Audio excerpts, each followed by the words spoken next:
sober educator, and of course a holistic wellness professional. But at sort of the apex of my practice is sobriety, and I have a real passion for helping women who are sober curious find clarity in their relationship with alcohol, and just sort of examining that relationship, looking at it from a different perspective and seeing, hey, is this serving me anymore? Is this something I want to continue doing? If so, maybe I need to consider doing it more mindfully, or if they're interested in really pursuing a sober lifestyle, then I coach them through that process and set them up with all of the resources and tools and support that they need to be successful in that journey.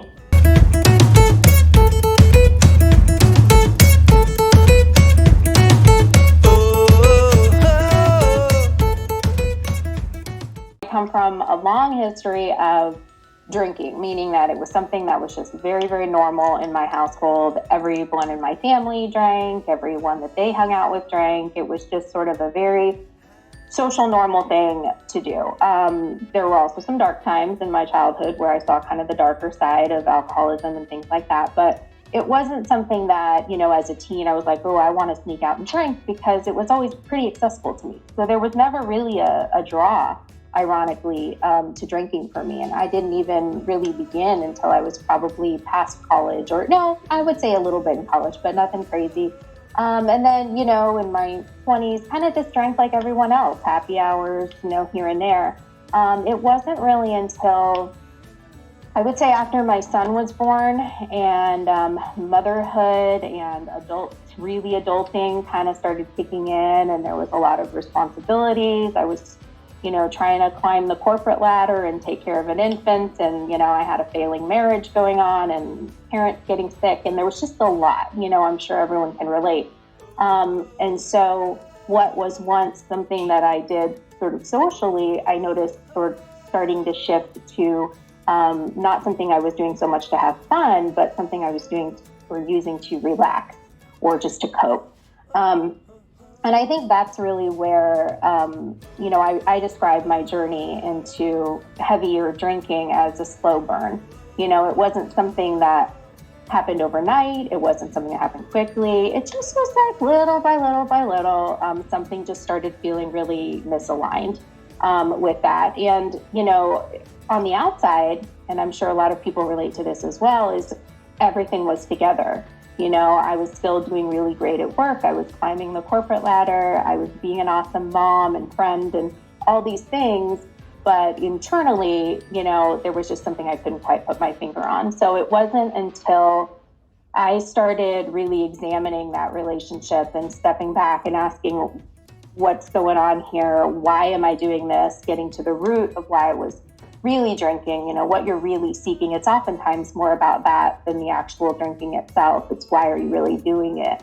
And that was transformational for me. It didn't happen quickly or overnight, but it did happen, and it has been so worth it. And when you talk about my passion for sobriety, I kind of giggle, because there was a time where if someone would have said, A, you're going to love being sober, and B, you're going to start doing this as a career, I would have literally just been like, no, you have the wrong person. Because people will say oh, you don't understand. I really love my wine. I'm like, no, I love my wine. So it was definitely something that I would have never believed to be true. So I really understand the resistance that people often have for that lifestyle. And I can also tell you in the same breath that it's absolutely worth it.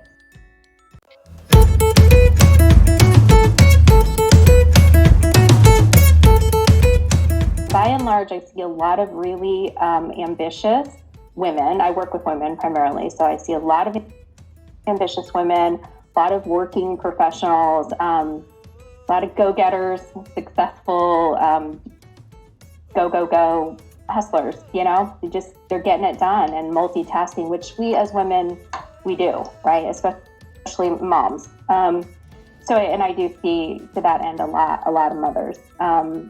And I see a lot of people with a general affinity for health and wellness. So a lot of them maybe aren't really embodying that at this point in their life, but it's still a value that they have, so they might not be like doing all the things they feel like they should be doing, but it is important to them. So that's something that I feel like is a common denominator. Unfortunately, I do also hear a lot of shame, a lot of confusion, a lot of frustration, maybe with their drinking, because these are typically women, just like me, just like you, who can kind of do it all. And then it's like, I said I wasn't going to drink today, and then why did I do that again? So a lot of just not understanding and putting that on themselves, feeling like I'm a screw up, or I'm a failure, or why can't I do this one thing, right? So I do hear a lot of that as well, and we work on that.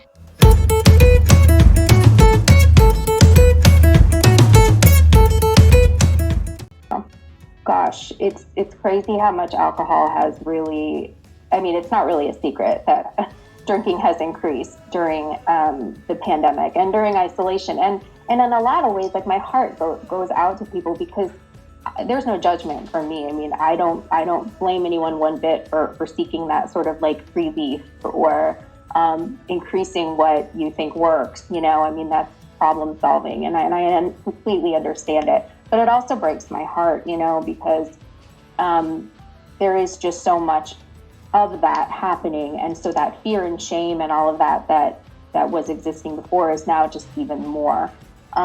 There were some numbers that came out recently from the American Medical Association. I say recently, but I think it was actually sometime last year. But in any case, 17 or women drinking 17% more frequently than they were just a year ago, which to me was a lot. But in that same statistic was the binge drinking, which blew me away, which has gone up 41% among women specifically. Yes, just since the pandemic has hit. So that's huge. Yeah, so binge drinking is essentially more than just a few in one sitting. I think if you break it down, it's like 4 in 2 hours. So let's say that's more than 2 per hour, however you want to break that down, but a few in one sitting, which frankly, when most people drink, that's what they're drinking, and I think that, it's just become so, alcohol has already been socially acceptable, but now, since the pandemic, it's just become socially acceptable to drink around the clock, whether or not people are really doing that every day, I don't know, but I sure as heck see memes and TikToks, and, I went to Kohl's and I saw an entire shelf of clothing and accessories about wine and needing wine to survive, and not just needing wine to survive, but to survive motherhood specifically. And that worries me, because I think about how I grew up, and I think about what message is that sending to our kids, like mommy needs wine or that kind of thing. It's, and I don't mean to sound like a stick in the mud, but it truly is a message that, what we need wine to maybe numb ourselves to be around you, really, I think about that.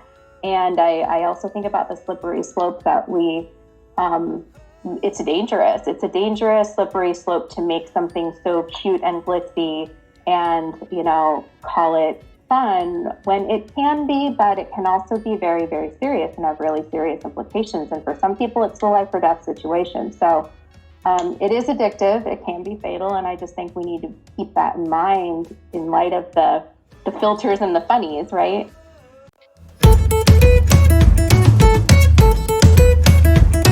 Well, in so many ways, alcohol zaps our energy, so many ways. And it's a lot of times certainly things I hadn't thought of. Obviously, it's a depressant, but there's a lot of chemicals that it affects in the brain as well. So like low serotonin and things like that. So your moods in general, which affect your energy. So it absolutely affects your serotonin levels. It makes you drowsy, which is a lot of reason why people will drink it to fall asleep. And when you drink it to fall asleep, that's all great and good, because you probably will fall asleep pretty quickly or pass out, whichever comes first.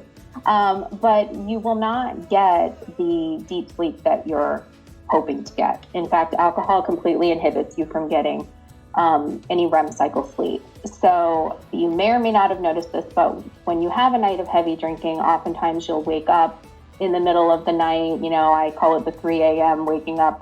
For me, it was a lot of kind of anxiety feeling, or sometimes you might have your heart racing a little bit, or sweating, depending on how much you drink, but certainly not a full restful night of sleep. Just irritability and that kind of thing, just not restlessness. So even if you kind of are laying in bed for 8 hours, you're not going to get that deep restorative sleep that you need for all kinds of reasons. Also, it's a diuretic. So a lot of times if you drink, you will find yourself frequently needing to use the bathroom, sometimes in the middle of the night. Dehydration comes with its own host of issues. And certainly if you're in a training program or you're trying to work on your fitness, being dehydrated is going to affect you tremendously. So if you are, it's personal choice how much you want to drink when you're in that type of program, but I would try to stay away from it before you're working out as much as possible, like even the night before or 2 nights before, because it does certainly affect you. And digestion-wise, it affects your ability to absorb any nutrients, whether it's through food or supplements. So a lot of times with people who drink a lot, they actually, if you were to get your blood work done and things like that, find that these people are malnourished. So even though you might not be underweight, you still could be completely malnourished of all kinds of nutrients and vitamins, which I thought was pretty interesting. So yeah. Last thing that came to my mind was blood sugar, which a lot of people who drink, or anytime you drink really, your blood sugar goes down. And when you're working out or you're working on your fitness or anything like that, you need that sugar you need a certain amount of blood sugar in order to have a great and optimal workout. And so a lot of times if you drink the night before or whatever, you're going to feel sluggish. You're just not going to be on your game. So it absolutely affects that as well. Yeah, and the sleep thing too, because when you're not getting that restorative sleep, there's all kinds of things that happen in your sleep. But one of them is testosterone and hormone generation and things like that. So it affects your muscle mass. There's a whole host of things that go on behind the scenes when you're drinking we don't think about.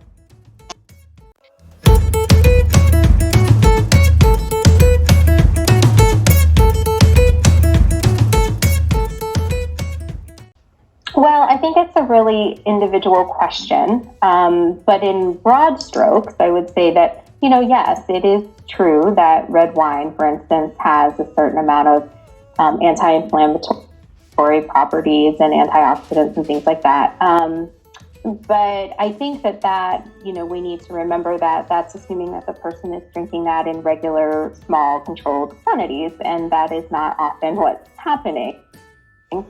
So, if that's the case, I just think we're better off just having some blueberries, right? If it's the antioxidants that we're after, let's just get right to the good stuff. But I understand, why. Certainly if you drink occasionally, yeah, I would probably opt for red wine or maybe a low calorie seltzer or something like that. Versus a margarita, if you're apples to apples, yeah, I would opt for something like that. But I think it's, we need to remember that there really is no healthy alcohol, and it is very much, especially these days, being marketed as such.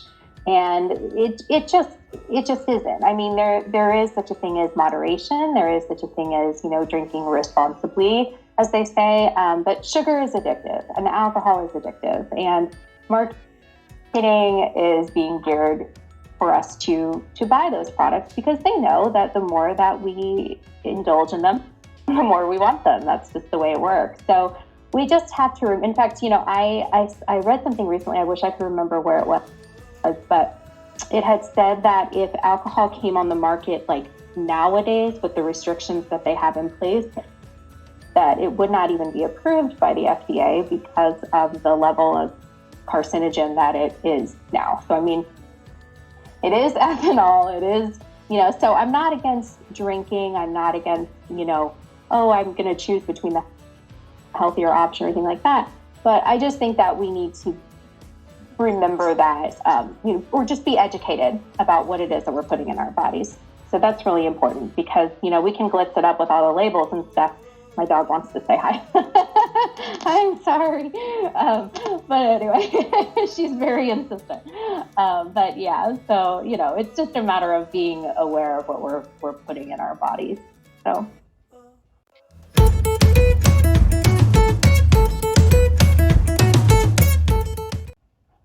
Sure.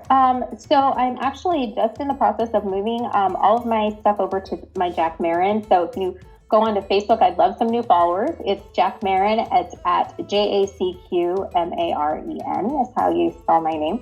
On Instagram, it's jack.maren.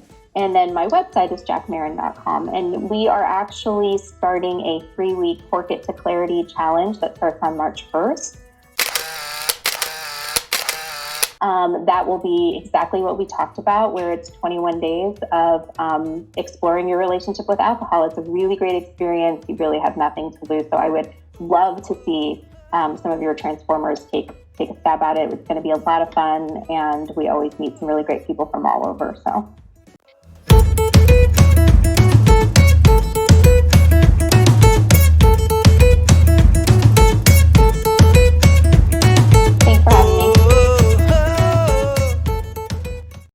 You're still there? Yay! Thank you. That was fun. Well, we could talk about it all day, right?